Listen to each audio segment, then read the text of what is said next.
শুধু এই জুলাই গণ অভ্যুত্থানের শহীদদের নিয়ে মাতামাতি করলে অন্যদের প্রতি অশ্রদ্ধা জানানো হয় আমি মনে করি।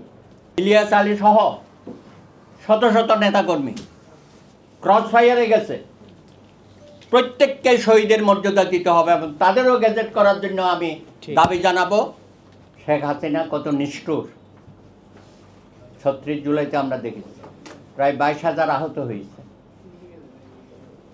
আমাদের প্রথম দাবি যে তাদের আহত অবস্থায় যারা এখনো কাতরাচ্ছেন, পুরোপুরি সুস্থ হয় নাই, খুব দ্রুততম সময়ে তাদের চিকিৎসার ব্যবস্থা করা এবং বিদেশে পাঠানো, সেগুলো কিন্তু কাজ অগ্রসর হচ্ছে না নানানভাবে। আপনারা দেখেছেন সরকারও সমালোচনার মুখে পড়েছে। আর যে গেজেটটা করেছেন সেই গেজেটটাও অসম্পূর্ণ, সেটাকে আরও সঠিকভাবে যাচাই বাছাই করা উচিত। আমরা তো তাদের স্বীকৃতি দিতে চাই জুলাই যোদ্ধা হিসাবে। এর পাশাপাশি আমি বলবো গত ১৭ বছর বাংলাদেশের আনাচে কানাচে যারা শহীদ হয়েছে, নিহত হয়েছে, আহত হয়েছে, পঙ্গু হয়েছে, তাদের ব্যাপারটা আমাদের কিন্তু বিবেচনায় রাখতে হবে। তাদেরও গ্যাজেট হওয়া উচিত।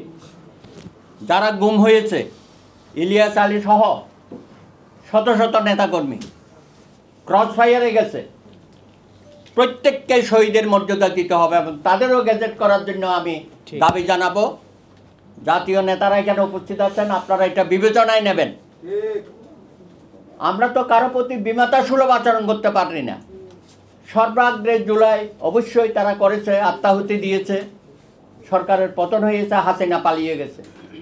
৫২ ভাষা আন্দোলনে যারা শহীদ হয়েছে তাদেরকে আমরা স্বীকৃতি দিয়েছি জাতীয়ভাবে, এবং যারা সামনের কাতারে ছিল নেতা প্রত্যেককে আমরা সম্মানিত করেছি জাতীয়ভাবে। আপনারা জানেন এগুলো। ৬৯-এর গণ অভ্যুত্থানে যারা শহীদ হয়েছে তাদেরকে স্বীকৃতি দিয়েছি, তাদেরকে আমরা স্মরণ করি। নানানভাবে সরকার তাদের বিবেচনায় নিয়েছে বিভিন্ন সময়ে।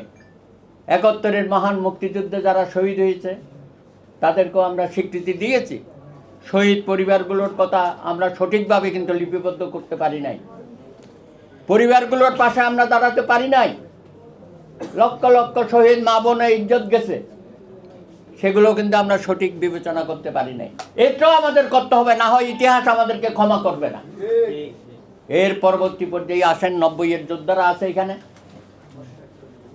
তাদের ত্যাগ তিতিক্ষা, যারা নিহত হয়েছে, ডক্টর মিলন সহ অনেকেই আনাচে কানাচে, তাদের ব্যাপারটাও আমাদের সামনে নিয়ে আসতে হবে। শুধু এই জুলাই গণ অভ্যুত্থানের শহীদদের নিয়ে মাতামাতি করলে অন্যদের প্রতি অশ্রদ্ধা জানানো হয় আমি মনে করি। সুতরাং সকলকেই আমাদেরকে যোদ্ধা হিসাবে সামনের কাতারে নিয়ে আসতে হবে, স্বীকৃতি দিতে হবে। আর সরকার ভাই এখানে এই নির্বাচন নিয়ে এত কথা বলছি কেন? আমরা এত দাবি করতে হবে কেন? ইউনূস সাহেব, আপনাকে আমরা বসিয়েছি কেন?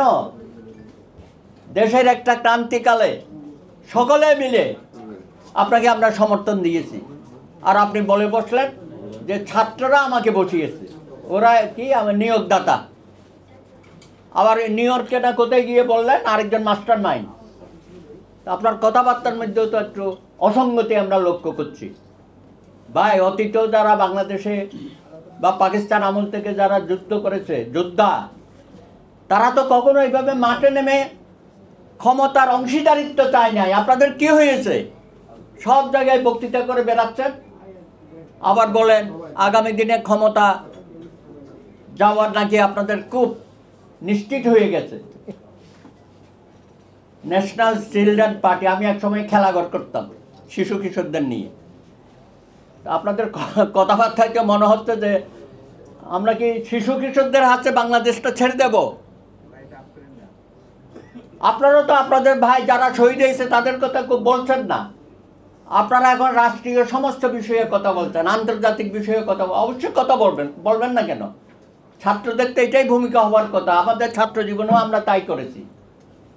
কিন্তু আপনারা যে পথে রাষ্ট্রটাকে নিয়ে যাচ্ছেন, জুলাইয়ের যে জাতীয় ঐক্য আমরা সৃষ্টি করেছিলাম, সেই ঐক্যটাকে আপনারা বিনষ্ট করছেন সুস্পষ্টভাবে আমরা দেখতে পাচ্ছি।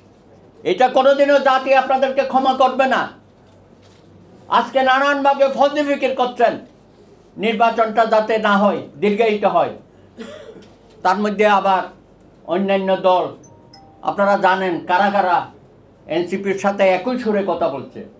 আবার স্থানীয় সরকার নির্বাচন নিয়ে বলছেন না এটা আগে হওয়া উচিত। কথার মাঠ পেছ না। এমনি নানান সমস্যার মধ্যে আছে সরকার, তার সফলতা কতটুকু আপনারা বুঝতে পারছেন। প্রতিনিয়ত জীবনযুদ্ধে আমরা জর্জরিত। আইনশৃঙ্খলা বাহিনী, প্রশাসন সব জায়গায় শেখ হাসিনার দোসররা বসে আছে, সেগুলো আমরা এখনো পরিষ্কার করতে পারি নাই। আর আপনারা নিজেরাই বলছেন নির্বাচনের পরিবেশ নাই। বাহ, কিভাবে বলেন আপনারা নির্বাচনের পরিবেশ নাই? কার প্রচার করছেন? কাদের ষড়যন্ত্রে আপনারা মেতে উঠেছেন? আপনারা তো আরেকটা বাংলাদেশকে গৃহযুদ্ধের দিকে ঠেলে দিচ্ছেন। আপনারা পালিয়ে যাব স্বৈরাচার, প্রতি স্বৈরাচারকে পুনর্বাসিত করার এজেন্ডা বাস্তবায়িত করেছেন।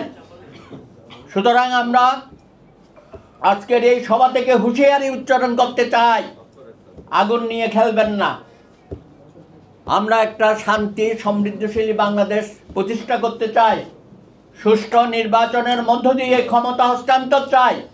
এই সরকারের প্রধানত দায়িত্ব হচ্ছে একটা সুন্দর সুষ্ঠু নির্বাচন দেওয়া, এবং যেটা লন্ডন বৈঠকের মধ্য দিয়ে সারা বাংলাদেশে একটা প্রশান্তির ঢেউ বয়ে গেছে।